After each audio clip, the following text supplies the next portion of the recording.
Hey everyone, it's Daniel Roberts, and you are listening to the Giving Town podcast, where we share stories of hope and generosity about Newberg and the surrounding areas. Now, I always mention that this podcast is sponsored by my real estate team, the Joyful Roberts Group. We are real estate agents with Premier Property Group, LLC. But one of the things I don't often talk about is how much I love educating people. That's why I do this podcast. I love sharing stories of hope and generosity, and highlighting the nonprofits, highlighting the great people in our town. But I also love educating people about the real estate process. And that's why I created a YouTube channel dedicated to educating people about the process of buying a home, of selling a home, and also productive living. This is something I feel really strongly about, is that people should know what they're getting into. And I work really hard to help educate people through the process. So if you're interested in learning more about the real estate process, head over to the YouTube channel. It's called the Joyful Roberts Group, and I'll have a link in this description. I want to make sure that everyone who wants to has an opportunity to be educated. Okay, so now back to the podcast side of things. Today, I'm interviewing Mike Caruso, who is a member and past president of the Newberg Noon Rotary Club. And he actually is a past district governor of District 5100, which covers a large part of Oregon and Washington. Today, Mike shared a lot of really interesting things. He shared why Rotary is important to him, what keeps him coming back. He shares about many of the amazing projects that he's been a part of. And one of the core things that's really important to him is the notion of peace and peace building. So we're going to get into that today. And of course, we're going to talk about the pancake breakfast, which I hope you can make it to. And that's going to be on the last weekend of July, the Saturday and Sunday, last weekend of July. So I hope to see you there, and I hope you enjoy this episode. Hey, Mike, thanks so much for joining me. And I am looking forward to sharing a bit about Newberg Noon Rotary and some of the projects that have been done through Rotary, talking about what Rotary is, and then also about the upcoming pancake breakfast that if anyone has been in Newberg for any length of time, they have probably heard about and hopefully have gone to. Well, thank you, Dan. Yeah, I'm looking forward to it too, sharing a bit about my interpretation, I guess you would say, of Rotary, how it's affected me. Like anything, it's quite a personal journey, and different people have different areas which they kind of hone in on, and I can just give you mine. Yeah. So first off, most people have probably heard of Rotary, or they've seen the little gear symbol, and they've seen it on parks or on buildings. It's a very well-known symbol, but I think it's very misunderstood in many ways. Growing up, not knowing about Rotary, I knew there were scholarships in high school that you could get, but I had no clue what Rotary was all about. I just kind of thought of it as an old white man's club. And that's kind of what it was like. Old white men who have a lot of money, they just kind of meet and who knows what they do, and there's scholarships related to it.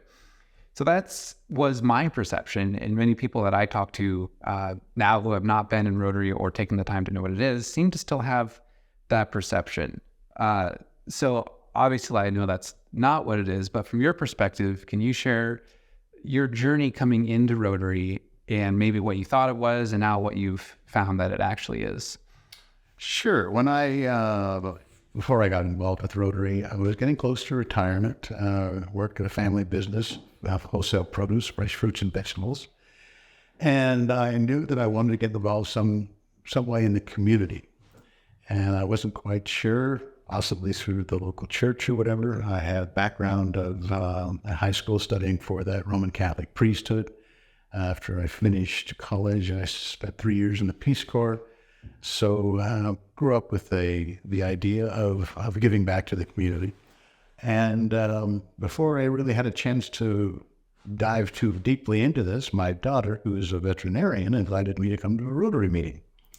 And it was held at George Fox University at the time, and I went there, and very nice, very friendly people there. There was the head of the hospital in Newberg, the school superintendent, the fire chief, the police chief, and doctors and dentists, and very, very educated people. And right off the bat, I knew, well, this is not where I belong. So I had a very enjoyable lunch, and figured that was that. And then the next week, my daughter invited me back to another meeting. So I went there and figured, well, maybe she didn't remember. She just invited me the week before, but had another enjoyable time. And then the third week that she invited me, I figured there must be something up. Maybe they were having a membership drive or something. But anyway, I decided to look into the organization a bit. And I noticed that, to my surprise, because I really didn't know anything about Rotary, just like what you said, I saw that it had a bit of a focus and a bit of a history on peace building and peacemaking, and this caught my eye. So I decided to kind of jump in with both feet. I joined the club. At the time, they had just had an auction, and I thought it was kind of low-key, not a lot of energy. And I did some research. Turned out it's been the main fundraiser of the club for several years. And so I have a brother who's very involved with his church in Northeast Portland, and they have an auction every year, which is quite successful and pretty high energy. So I came to the meeting after I had been to this auction at my brother's church, which had a lot of energy. And I said, I've got a few ideas possibly for next year's Rotary Newberg auction. And without blinking an eye or stuttering in the least, they said, great, you're our auction chair next year. So I learned pretty quickly that the more you open your mouth, the more involved you get. So anyway, I was the auction chair. Long story short, I was able over the next 2 or 3 years to increase the revenue from around 17,000, got it up to around 20,000. And then I had a fella who took my place and he doubled it again. And so it reached over the next, say, 10 years, upwards of $100,000 revenue for the club. So once I got out of being in the auction, I was asked to be on the board of directors because one of the board members moved out of town and only been in the club for about a year. They asked me to be a club service chair. And I said, I had no idea what that is. They said, don't worry, we only meet once a month and it's very simple and it's an hour, so it'll take no time at all. So I became club service chair. And at the end of that year, the Rotary tradition is you have to have your presidents and presidents-elect set up 3 years in advance. So they asked me if I would be what they call president pre-elect. And I said, well, no, I'm still not sure even what club service is. And now you're asking to be club president. And of course, one of the things they talk about in Rotary when you go to the training for club president is that you were the person that probably missed a meeting, and that's why you're now club president. Because almost the way this happened. But anyway, I served as a club president in 2005 and 2006 and had a wonderful time.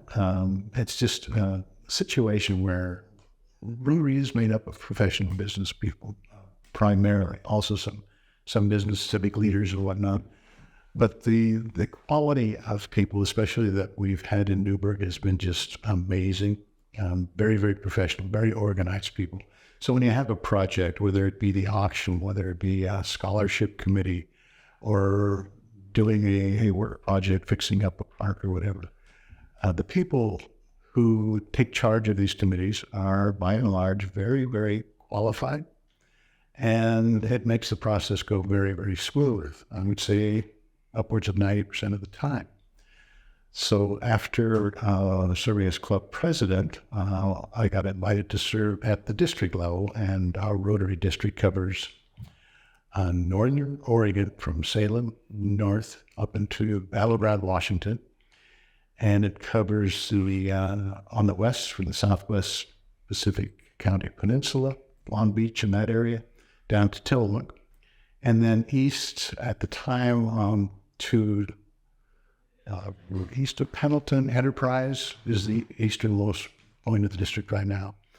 And we have about 65 Rotary clubs, and they comprise about 3,000 members. So it's quite a large and diversified area, and have leaders from all of these parts of the state of Oregon and Southwestern Washington.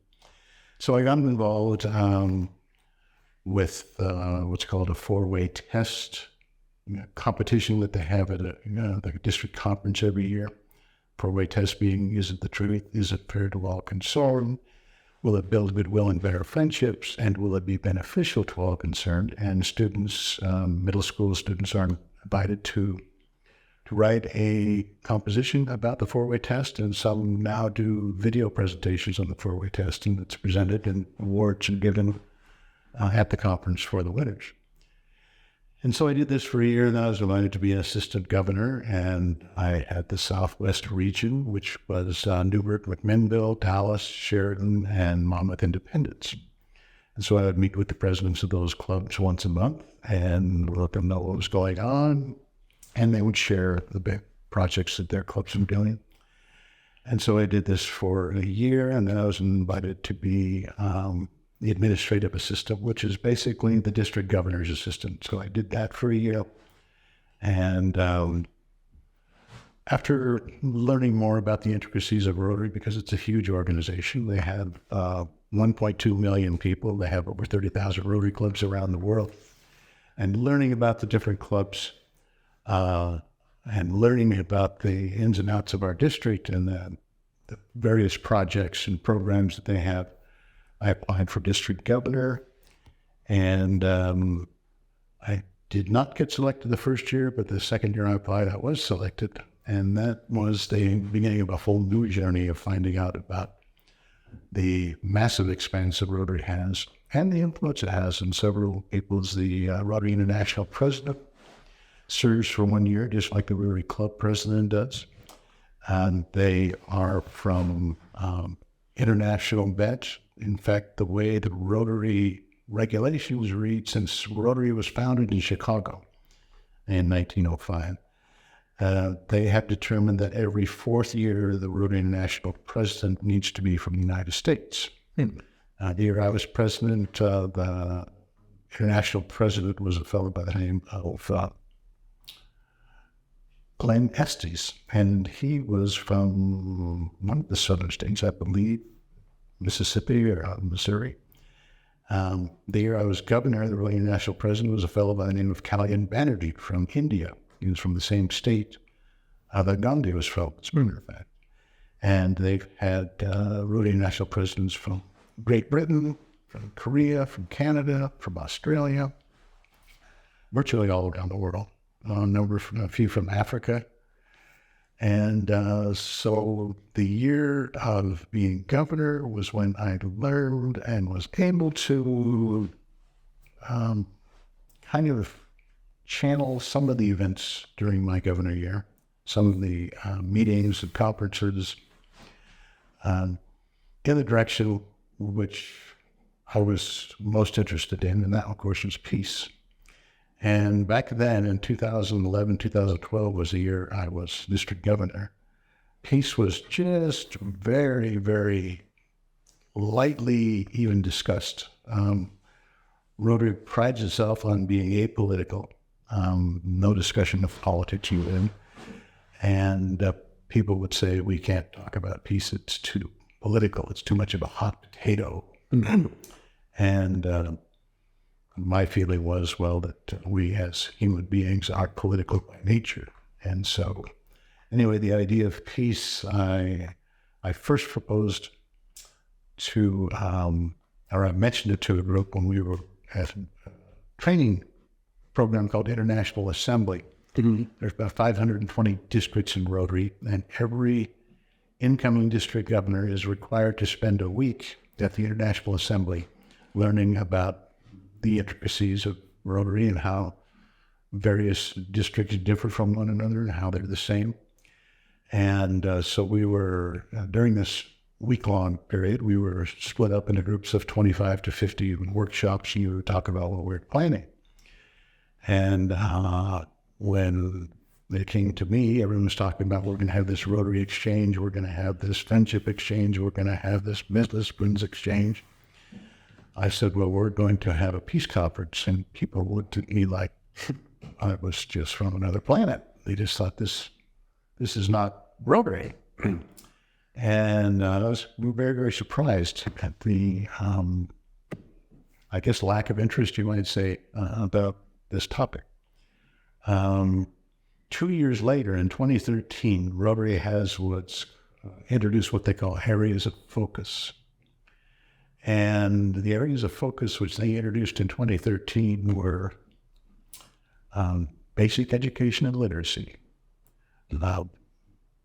mother and child care, disease prevention, community development, and peace and conflict resolution. And people were very surprised that peace and conflict resolution is part of this. So the areas of focus weren't introduced until 2013. Exactly. I didn't realize that.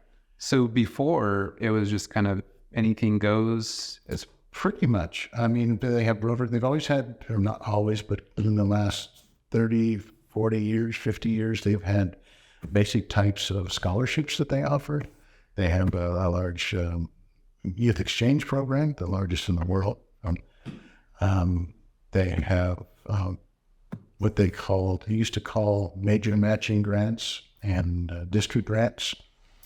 And major matching grants, one of the first major matching grants that was really, really on a large scale happened in 1985 in the Philippines.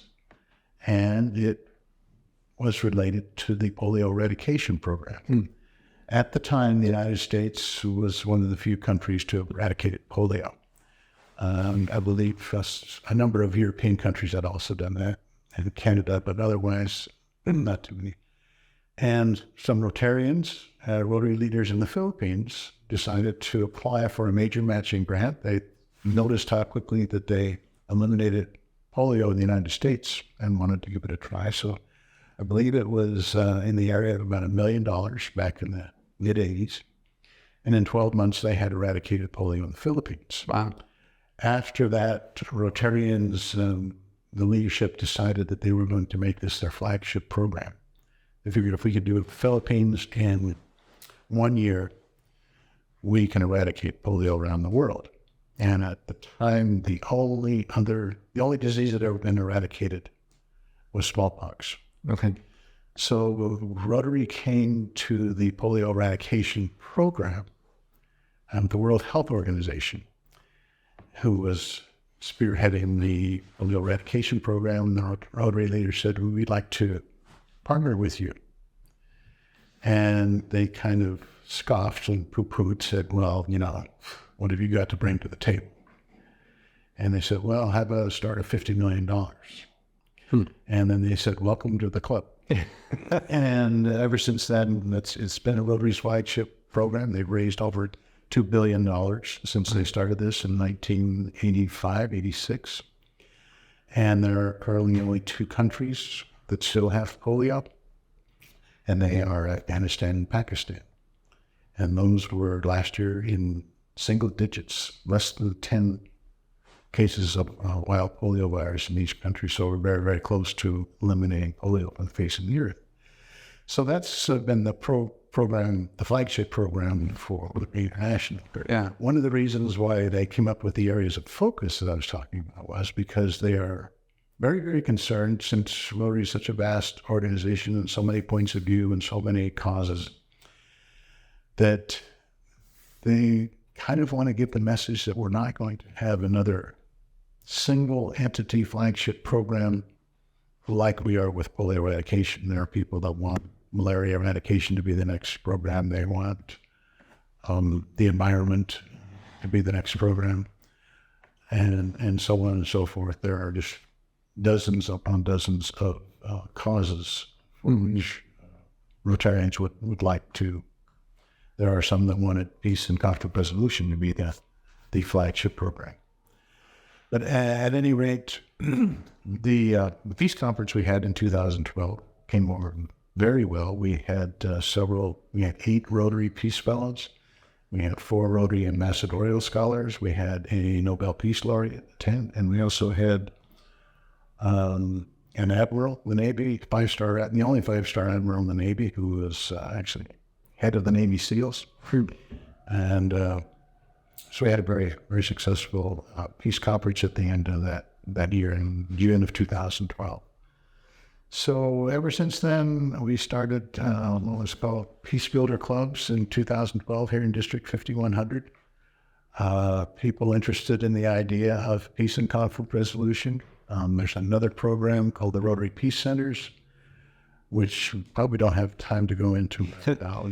Yeah, well, that's the funny thing. There's so many areas, and Rotary is so large that it's easy to get lost in all the things that that happen. We can spend maybe a few minutes sharing about what the Peacebuilders Association is, because I know you've had a big involvement in that, and then we can share some of the other things so that we. Otherwise, we may need 2 hours for this podcast, which would be great, but I don't know if our listeners want 2 hours as much as I would. Well, with Peacebuilder Clubs, we started in 2011, the end of first half of my Rotary year. And there were 9 Peacebuilder Clubs at that time out of 70 in the district. And they were Newberg and the Newberg Curly Birds, the Rotary Club of Battleground, the Lewis River Rotary Club, also located in Battleground, and the Rotary Club of Portland, the Rotary Club of Forest Grove, the Rotary Club of Tigard, and I believe the Rotary Club of Vancouver, Washington. And we just decided that the qualifications would be to have an interest in doing a peace project, having a minimum of 2 members on the committee, supporting the Rotary Peace Centers and the Rotary Peace Fellow Program, which offers master's degrees in peace and conflict resolution at universities around the world. And so we started with that.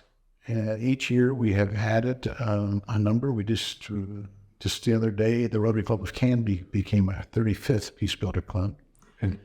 And one of the projects that we had at Newberg was the 2 clubs got together, both Peacebuilder Clubs, and raised some money, and we purchased 52 peace poles that we planted in 2017 in Newberg and Dundee, schools and churches and businesses. And can you explain what a peace pole is? Peace pole has the message, "May peace prevail on earth."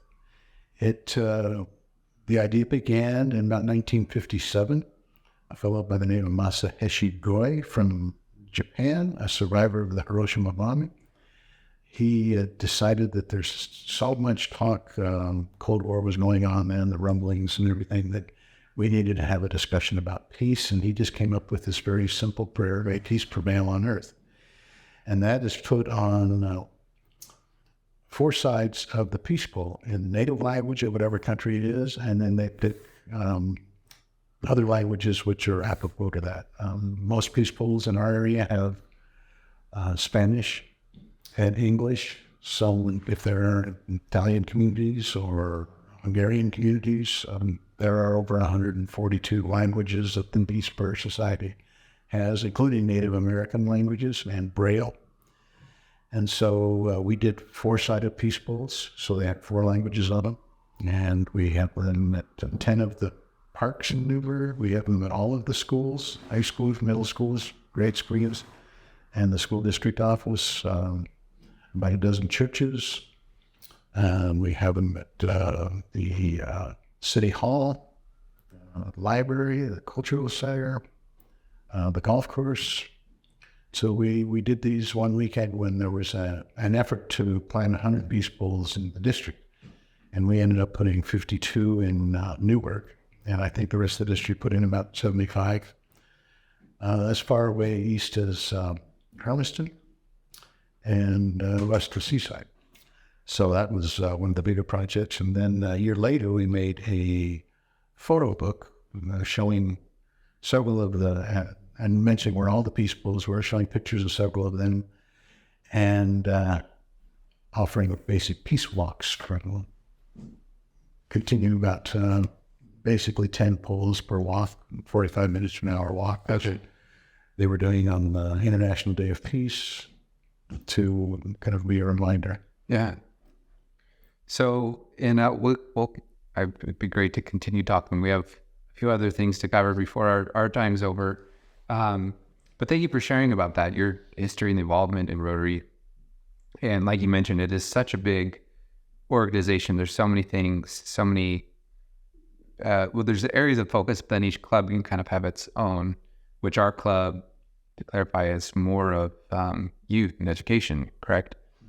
So, and there's actually 2 clubs in Newberg, if you're not aware. So there's the Early Bird Club, and they focus more on, as far as I understand, the infrastructure, kind of city and... Right, they're more into bricks and mortar. Bricks and mortar, yeah. And so they do, welcome signs at for both the main entrances of Newberg. They do a lot of projects with the Park and Recreation District. Yeah, and I'll have them on in a future episode. We can get more information about them. And then Mike and I are both a part of the Newberg Noon Rotary Club, which is more of a education and youth and building parks, which there have been several parks built. How many parks have been built in this area through the Newberg Rotary Club? Well, there's a Newberg Rotary Park right attached to the Cultural Center, which is probably the first park that the Rotary Club was involved with from the ground up. But they have done a lot of refurbishing and remodeling of structures and playgrounds and areas that I would say probably 15 or 20 parks in the Newberg Dundee area. Wow. Okay. I didn't even know there were 15 to 20 parks in the division. Okay. Oh, wow. Okay. So, yeah, that's just one example. And then scholarships, and there's scholarships internationally. So, the city would probably look quite a bit different if there's no Rotary Club. For example, the parks, like you mentioned, by the Cultural Center, what would that be if it weren't for the Rotary Club? Well, they might be there, but probably with a little less pizzazz. No, you say maybe a field of grass too. We don't know. Okay. Yeah. What are some other things that our club has done for Newberg? They were instrumental in getting the skate park built. They have a program which they started in 2003, started as a dental clinic in Guatemala. Dr. Alan Methven, who recently passed, and Augie Gonzalez were instrumental, and Leroy Benham in getting this started. We identified through a Rotary Club in Antigua, Guatemala, a couple of villages that just don't receive virtually no dental service at all and can't afford it. So we started going there in 2004 for 7 to 10 days. Over the years, this morphed into, from dental, we had medical, we had physical therapists, chiropractors. We also did some scholarships for a teacher in the village so that he could get his teaching degree to be the official teacher at the 2 schools, at the 2 villages we worked at. And we worked getting scholarships. We were doing micro lending to the women so they could set up their own little shops, whether they would be basic sundries or getting some, chickens for poultry in the village to sell. And we did an electrical project, which consisted of the city of Antigua had decided they were going to bring electricity to the schools in the villages. So we helped electrify the school and also some of the homes up there. So that was a rather large construction electrical project. So over the years, it morphed as our membership changed. One of our members now, Kathy Futonic, and when she joined the club back in 2007, she's an environmental scientist. And so we did a project in checking out the water and getting running water to the villages. And so it's still going on today, but it has kind of gone back just to being a dental project. Okay. It is run by Javi Gonzalez, and he also has a son who's a dentist that helps run that program. And that is in Antigua, Guatemala? It's just outside of Antigua. The main village we work at is called El Hato. Okay. And we started with 9 or 10 volunteers. Okay. About 5 or 6 years into it, we partnered with another club in California, and we ended up with 52 volunteers going down to do all of the various projects we were working on. Okay. So, and So these are some international projects that have been done beyond, and we'll get to some more of those here in just a minute. As far as in Newberg itself, beyond the parks there's the parks that have been done, there's scholarships that have been given. Do you have the details on how many scholarships have been given out to Newberg students? We started, I believe, doing over 20, 30 years ago, doing 5 or so. I think we topped out at 42, if I'm not mistaken, a few years back. Wow. And we're in the area right now at 15, 25. Another program which the 2 Rotary clubs has been a great fundraiser in the past, although that may be changing, was a Rotary program. Ken Austin, who was a member of our club, and then he helped to form the Early Birds Club in the early 90s, I believe it was, possibly late 80s.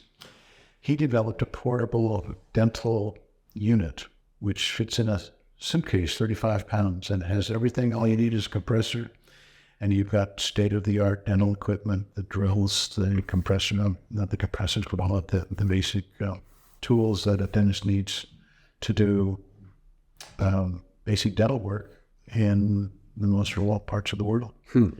And so he would give 100 of these units. The club's job was to sell them, and we received all of the proceeds from that. So that was several $1,000s. I think that topped out at $150,000 one year. So that's been a huge boon for our club. Yeah. And an adjunct to the auction for fundraising. And are those chairs still produced? They are. Okay. The dental units, and then there also is a dental chair, which Ken Austin also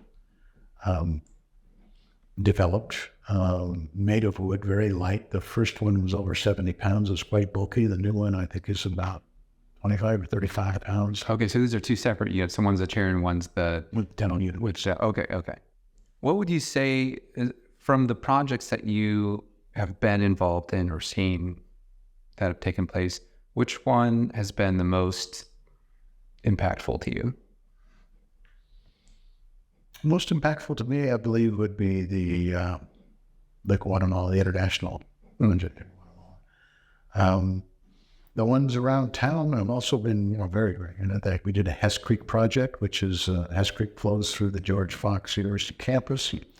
We did a cleanup of that, and paths. There's now picnic tables down there as you walk around the campus. And I believe it is open to the public for use. And it gets a lot of use from students in George Fox. That took a couple of years, a couple of summers to take out the weeds and make sure that the natural growth thrived and the unwanted growth was discarded. Yeah, I didn't realize that was a Rotary project because I went to George Fox and enjoyed some of those picnic tables. Mm-hmm. Okay. Yeah, that was actually a project of both Rotary clubs. Okay. Are there other projects around that maybe people aren't even aware of that were Rotary? I imagine we've probably seen many of those things that we just take for granted. I'm sure there are. Well, gosh, some Rotary clubs all over. I know one project wasn't done by us, but it was done by the Salem Rotary Club, which is the second largest Rotary club in the district. They did a huge amphitheater. I think they raised $10 or $15 million. Wow. And it's right on the Lava River in Salem. It was just inaugurated last year or the year before. Wow. And it holds several hundred people for concerts and whatnot and same. So both clubs gave large donations to the cultural center. Okay. And like I said, the Rotary Park adjacent to that. And several projects. One of our members, Jim McMaster, was head of production for the Park and Recs district, and he was constantly coming up with new projects for parks. So that was kind of our focus for several years. Actually, they kind of morph as the club evolves and changes. Sure, The Guatemala project went through kind of a peak and valley with the members and what their qualifications, what their specialties were. So the parks budget was gym, and listen, I'm drawing a bit of a blank right now. I'm sure there's styles. What do you think, for you specifically, what keeps you coming back to Rotary? You've been involved in so many things, but what keeps you going instead of taking your Wednesdays off and however much other time you devote to Rotary? Well, the passion I have has from day one has been peace, and how that has grown with Rotary International. And it's been just one of the greatest things to me that could possibly happen. Right before I joined Rotary, they instituted, or actually the year after, I didn't even know when it happened, 2002, they instituted the Rotary Peace Centers, which is fellowship, master's degree, which Rotary pays all costs. They pay room, board, tuition, airfare, cost of living for a master's degree at one of 5 universities around the world. Duke, North Carolina on the East Coast, University of Bradford in England, Queensland, Australia, International Christian University in Tokyo, and Uppsala University in Sweden. And these are universities that are tested in the field of peace and conflict resolution. So they give 10 to each university, 10 fellowships every year. This has been going on since 2002. And then they have a certificate program, which they started about 2006 in Bangkok, Thailand, Chulalongkorn University. It used to be a 3-month program for a certificate. These for people who pretty much had their vocations determined. People dealing in peace and conflict resolution, they could be judges, they could be police officers, military advisors, counselors, school counselors. We sent 2 police officers from the Portland Police Department in 2015, I believe it was, to this program. They changed that and added on to that. It's now a 1-year program. It's 10 weeks in country, and the rest is online at home. And they added a university in Kampala, Uganda, Makerere University. So they offer 40 slots at each of these universities. 20%, 20 beginning in January and 20 beginning in July each year at each university.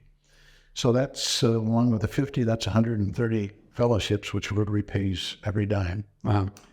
And a friend of mine who is head of the Hatfield Center is a Rotarian. He's received 2 Fulbright fellowships. And in his opinion, the Rotary Peace Fellowship exceeds the Fulbright, what they offer in the quality of education they have.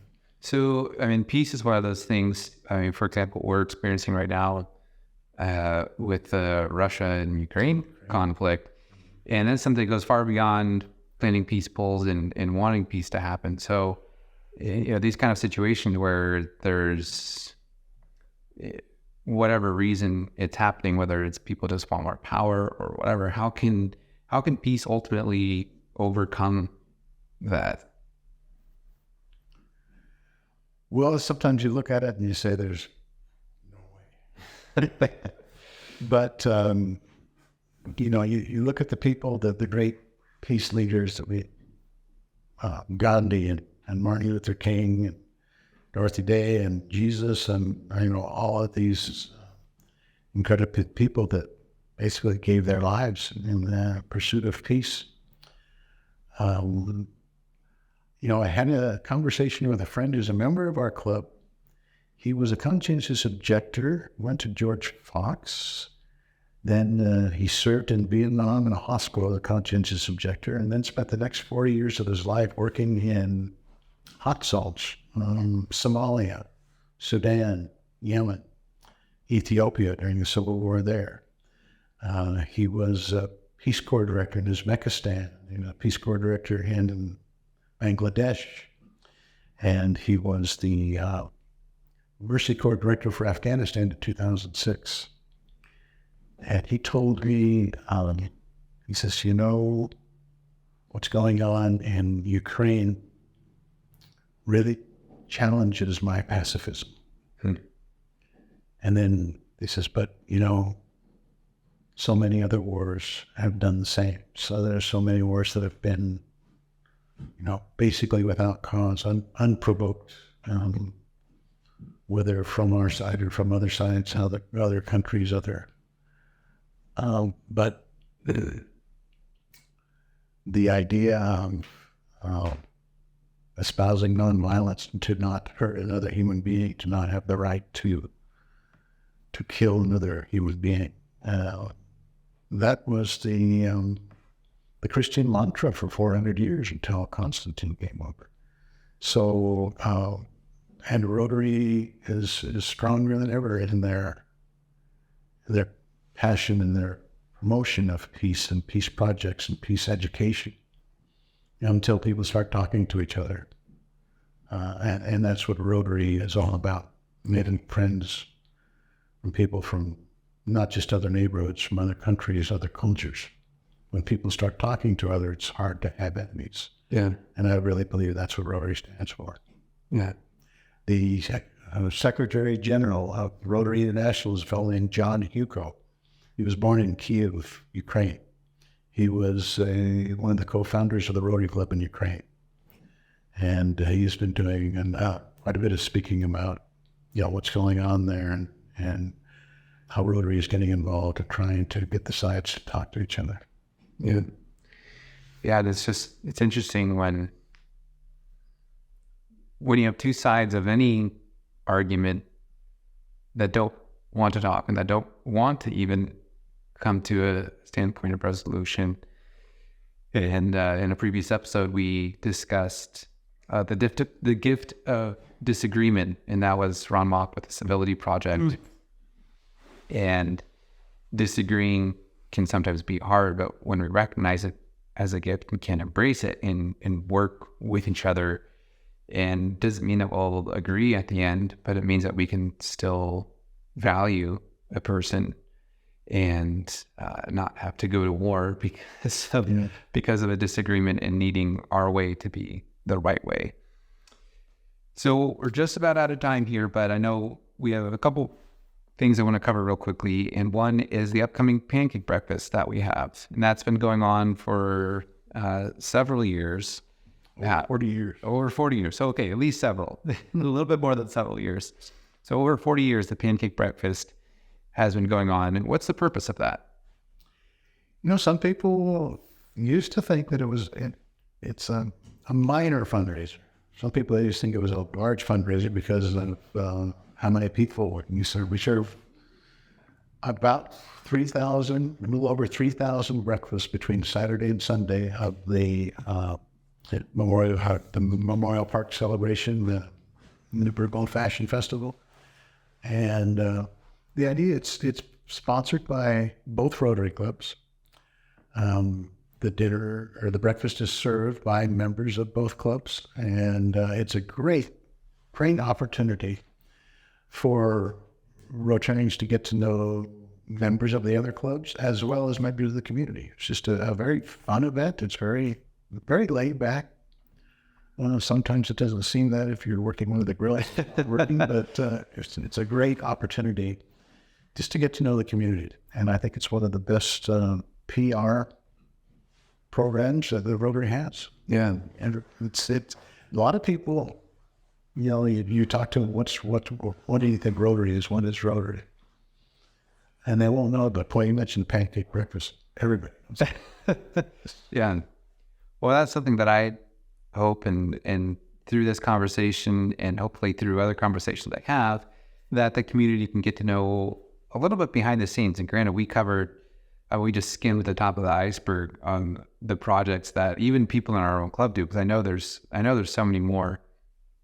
But what is something that you would say if someone has heard Rotary, they go to the pancake breakfast and they have questions and say, hey, I want to know more. What's the next step for someone to take?